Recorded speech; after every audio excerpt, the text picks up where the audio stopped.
Alors, l'idée aujourd'hui, merci Karine, c'est évidemment de ne pas vous faire une formation parce qu'on n'aura pas le temps. Ça demanderait plusieurs heures de faire une formation complète sur l'utilisation de Facebook et des réseaux, etc., et principalement Facebook. Donc, ça reste quand même pas mal de temps. J'ai des formations pour ça avec un accompagnement. Mais aujourd'hui, ce que je voulais, c'est surtout vous aider déjà à y voir un petit peu plus clair avec Facebook. Bonjour Eline. On va couper les micros si tu veux bien. Alors, Facebook, comment commencer? En fait,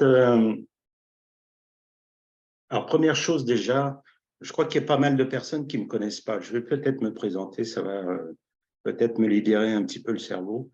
Et en fait, moi, je suis Sylvain Guiff, je suis cofondateur de l'organisme Oser Percer. C'est un organisme de formation certifié qui offre des formations finançables, que ce soit par le CPF ou les OPCO, et une formation pour vous aider à développer votre activité, vous en sortir beaucoup mieux avec la communication, et puis essayer de construire une clientèle et de la fidéliser, d'augmenter votre notoriété aussi grâce à toute votre communication. Et ça, c'est l'objectif. Et donc, je fais les accompagnements individuels et personnalisés. J'offre aussi différentes choses, mais ça, je vous en parlerai tout à l'heure. Et l'idée aussi ici, c'est de faire connaissance au maximum avec le plus de personnes possible. C'est pour ça que j'ai créé un groupe Facebook qui me permet de rentrer en contact avec chacun, voir quelles sont les difficultés que vous traversez, où est-ce que vous en êtes à votre activité de praticien. Parce que je sais que quand on démarre en tant que praticien bien-être, on rencontre pas mal de difficultés, déjà pour construire sa clientèle, se faire connaître, pour être visible, pour s'en sortir déjà avec tous ces outils de communication qui s'appellent le web, Internet, etc. Et donc, c'est un peu la jungle pour beaucoup de personnes. Et j'ai voulu me spécialiser avec les praticiens bien-être et les thérapeutes. Pourquoi? Parce que je me retrouve très bien dans chacun de vous. Et je m'en suis rendu compte quand, moi, ça fait 17 ans que je suis sur le web. Et puis, je m'en suis rendu compte vraiment quand j'ai travaillé, j'ai collaboré avec un thérapeute qui enseignait des techniques de médecine amérindienne. Et j'ai eu l'occasion de rencontrer pendant 7 ans beaucoup de thérapeutes. Et je me suis rendu compte que la plupart étaient excellents dans leur pratique, sauf qu'au niveau communication, c'était le point noir, quoi. Il y en a beaucoup qui n'arrivaient pas à vivre de leur activité, que ce soit une activité complémentaire ou alors au RSA. Et je me suis dit, c'est pas normal, il y a quelque chose qui ne va pas, quoi. Alors, c'est sûr que quand je commençais à leur parler de communication, de marketing, alors là, parle encore, je voyais certains qui commençaient à faire l'allergie. Vous savez, l'allergie qui est connue, quand on prononce le mot marketing, on commence à avoir des boutons partout qui poussent, vous savez. Donc, vous devez connaître peut-être ça, certains d'entre vous. C'est très propre aux thérapeutes en général, parce que le mot marketing, c'est un mot souvent, on a en fait une mauvaise idée par rapport au mot marketing.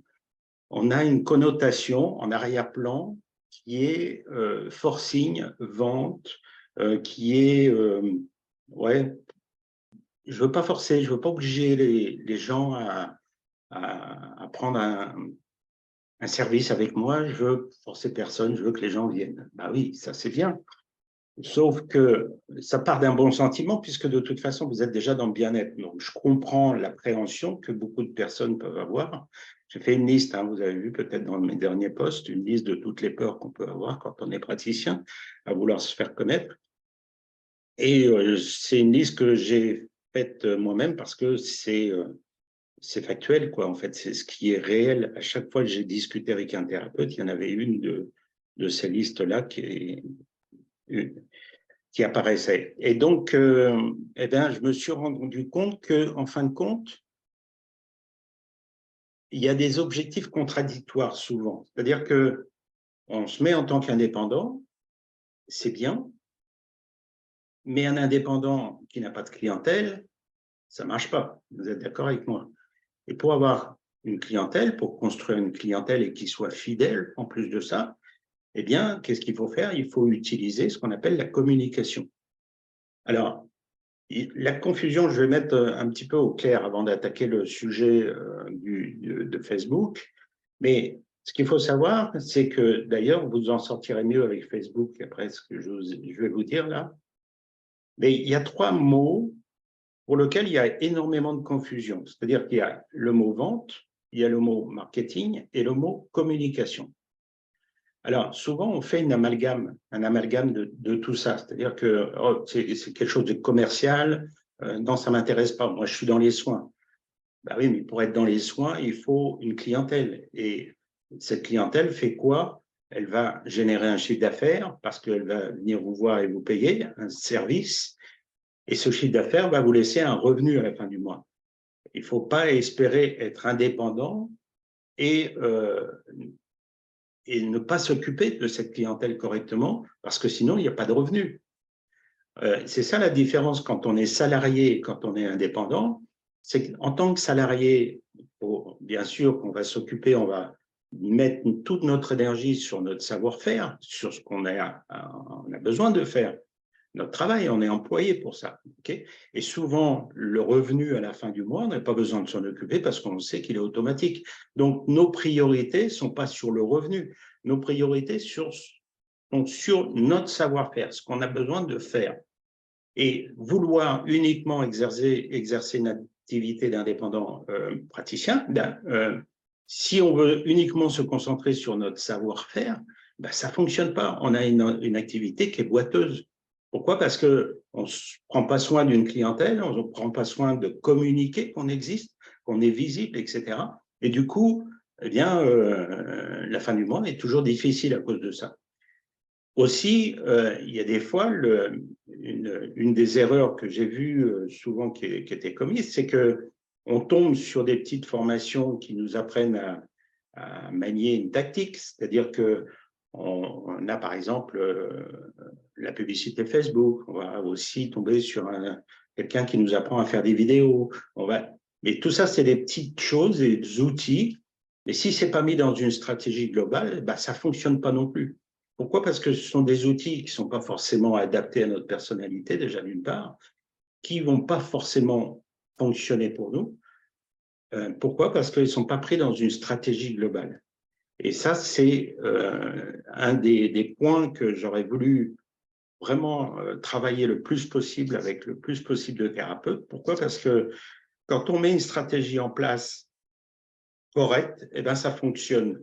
Mais on ne fait plus de forcing, c'est-à-dire que la vente, la communication et le marketing deviennent en fait quelque chose qui est avec lesquels on se réconcilie. La vente, c'est quoi? La vente, c'est séduire un client pour qu'il nous achète quelque chose. Ça, c'est la vente. Le marketing, c'est quoi? C'est mettre en valeur qui vous êtes et ce que vous proposez. Okay, c'est uniquement ça, le marketing. Ce n'est pas faire du forcing, on met en valeur. Imaginez que vous ayez un restaurant, par exemple, et que vous voulez faire de la cuisine haut de gamme, eh bien, vous allez acheter probablement les mêmes ingrédients, les carottes, les pommes de terre, etc., que, par exemple, le restaurant qui est juste à côté, qui, lui, fait plus de la cuisine familiale. C'est le style qui est différent. Ce n'est pas les ingrédients. Bien sûr qu'il y a quelques ingrédients de qualité qu'on peut acheter dans la cuisine haut de gamme, mais la plupart du temps, ce sont quasiment les mêmes ingrédients. Qu'est-ce qui fait la différence entre les deux? Ben, c'est la façon de mettre en valeur ses plats, son goût, sa cuisine, le cadre aussi, qui est différent, l'environnement, enfin tout, l'habillement, tout est fait de façon à ce qu'on met en valeur ces ingrédients qu'on va acheter et qui seront probablement les mêmes ingrédients que la cuisine familiale à côté. Les deux sont bien, okay, il n'y a pas de un qui est mieux que l'autre. Il y en a un avec lequel on se sent bien, et l'autre aussi, pareil. C'est simplement un choix personnel. Mais ce que je veux dire par là, c'est que le marketing, en fait, c'est quoi? C'est simplement mettre en valeur et sublimer ce que vous proposez et qui vous êtes. En fait, c'est ça. Donc, il ne faut pas avoir cette notion, c'est pas qu'il ne faut pas, mais cette notion de forcing, elle est pas à sa place, en fait. Et la communication, qu'est-ce que c'est? C'est faire savoir aux gens que vous existez, que vous avez un service qui existe pour leur rendre service. Parce que, en fait, vous-même, en tant que thérapeute, vous avez un métier où vous apportez quelque chose dans la vie des gens. Vous apportez un changement, vous apportez un bien-être, vous avez apporté une bienveillance, vous apportez une écoute, vous apportez plein de choses qui vont faire que les gens vont se sentir mieux. Et, et donc, toute cette bienveillance-là, eh bien, il faut le faire savoir. Ça, c'est la communication. Okay, c'est tout simple. C'est pas plus compliqué que ça. Alors, c'est sûr que la vente, c'est pas nécessaire pour vous. Vous avez surtout besoin du marketing et de la communication. Mettre en valeur qui vous êtes et ce que vous proposez et communiquer aux gens que vous existez. À partir de ce moment-là, eh bien, c'est beaucoup plus facile. En fait, c'est beaucoup plus simple.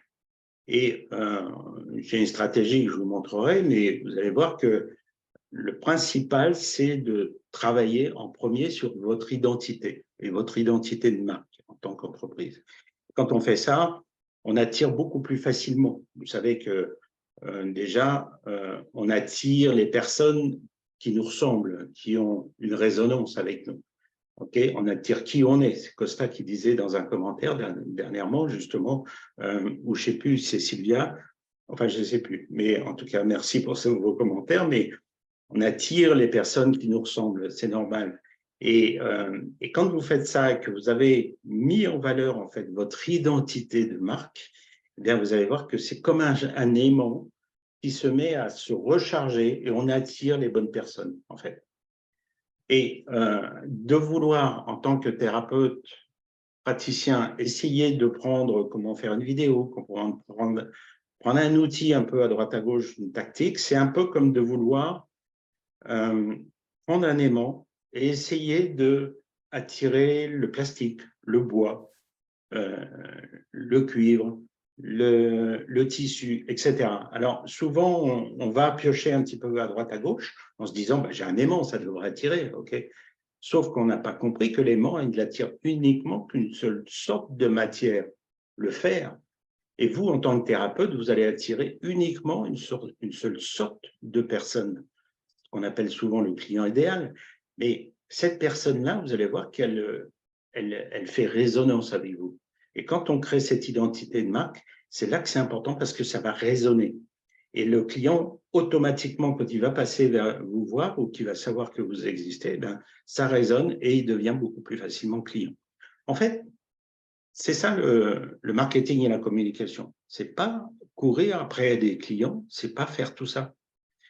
Quand on est là-dedans, on fait une grossière erreur parce que c'est un peu comme si on voulait jouer avec un chien et une balle. Je donne toujours cet exemple. Vous avez déjà essayé de jouer à la balle avec un chien? Vous lui lancez la balle et puis vous essayez de courir derrière pour rattraper la balle. Vous pouvez toujours courir, c'est lui qui court plus vite que vous, à moins que vous ayez un petit chihuahua. Mais ce que je veux dire par là, c'est que si vous prenez la même stratégie, mais vous lancez la balle et que vous faites semblant de partir dans une autre direction, que vous créez ce phénomène d'attraction, eh bien, c'est le chien qui va venir déposer la balle à vos pieds pour jouer. Donc, en fait, c'est ça qu'il faut faire. Le client, c'est pareil. Un client, en tant qu'être humain, on a horreur qu'on nous vende quelque chose. Par contre, on adore acheter. C'est pour ça qu'on a des vêtements, on a des ordinateurs, des télés, etc. À condition qu'elles soient suffisamment attractives pour nous et attrayantes. Et à partir de ce moment-là, on a envie d'acheter. Donc, si vous mettez en valeur qui vous êtes, votre identité de marque en tant qu'entreprise ou vos services, eh bien, automatiquement, vous allez pouvoir attirer beaucoup plus facilement. Donc ça, c'est ça que le principe, en fait. Hein. Ou comme si on se formait à différentes techniques des métiers du bâtiment alors que l'on n'a pas appris à dessiner une maison ou faire ses fondations. Exactement, tout à fait, c'est tout à fait ça. Merci pour ton message, Karine. Donc, le compte Facebook ou peu importe avec quoi vous travaillez, le réseau social, c'est un outil qui vous permet d'être visible. qu'on puisse vous trouver. Il ne s'agit pas de s'en servir